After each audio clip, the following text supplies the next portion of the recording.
தை அமாவாசையை ஒட்டி காசிக்கு நிகராக புண்ணியம் தரும் நாகை மாவட்டம் காமேஸ்வரம் கடற்கரையில் முன்னோர்களுக்கு திதி கொடுத்து ஆயிரக்கணக்கானோர் கடலில் புனித நீராடினர். மாதந்தோறும் வரும் ஒவ்வொரு அமாவாசை தினமும் இந்துக்களின் முக்கிய நிகழ்ச்சியாக திகழ்ந்து வருகிறது. இதில் தை மாதத்தில் வரும் அமாவாசை தினம் மிகவும் சிறப்பு பெற்றதாகும். தை அமாவாசையில் விரதமிருந்து மூதாதையர்களுக்கு தர்ப்பணம் செய்தால் அனைத்து ஆசைகளும் கிடைக்கும் என்பது இந்துக்களின் நம்பிக்கையாகும். அதன்படி காமேஸ்வரம் கடலில் ஆயிரக்கணக்கான பக்தர்கள் தங்களது முன்னோர்களுக்கு பிடித்த காய்கறி மற்றும் உணவுகளை படைத்தும் எள் நவதானியம் பிண்டம் வைத்து பின்னர் திதி கொடுத்து வங்க கடலில் புனித நீராடினர். தொடர்ந்து கடற்கரையில் அமைந்துள்ள நவநீதீஸ்வரர் கோயிலுக்கு சென்று பக்தர்கள் ஈஸ்வரனை தரிசனம் செய்தனர்.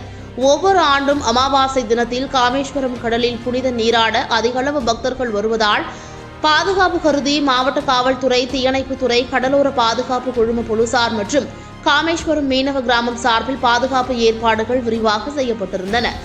சான்றோர் குரல் செய்திகளுக்காக ஆகாஷ் பச்சையப்பன். செய்திகளை உடனுக்குடன் தெரிந்து கொள்ள சான்றோர் குரல் பக்கத்தை ஃபாலோ செய்து கொள்ளுங்கள்.